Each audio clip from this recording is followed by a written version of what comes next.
Now, Amnesty International says the global situation for human rights deteriorated in 2015, with the systems designed to protect basic rights themselves under attack by the governments. This assessment comes in Amnesty's annual report. Henry Ridgwell has more from London.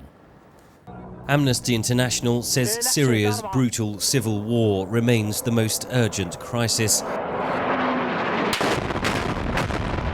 Amnesty's Tirana Hassan recently visited the Turkish-Syrian border at Kilis, where 58,000 newly displaced refugees have massed waiting to cross to Turkey. Who were basically fleeing relentless airstrikes from Russian and Syrian forces.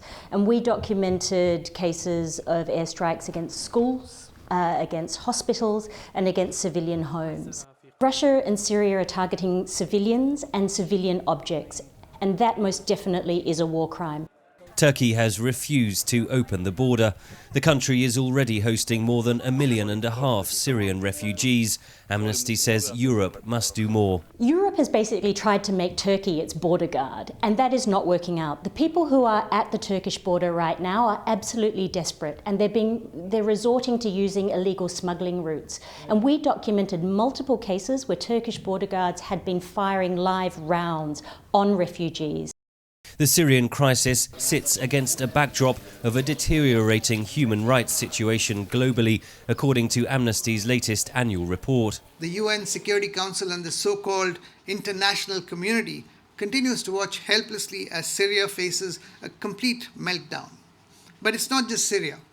Iraq, Yemen, Libya, Burundi, North Korea are all in a precarious condition.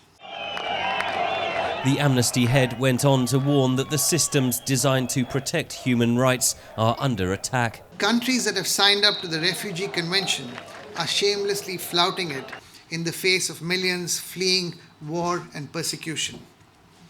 Many African countries have clubbed together, threatening to walk out of the International Criminal Court.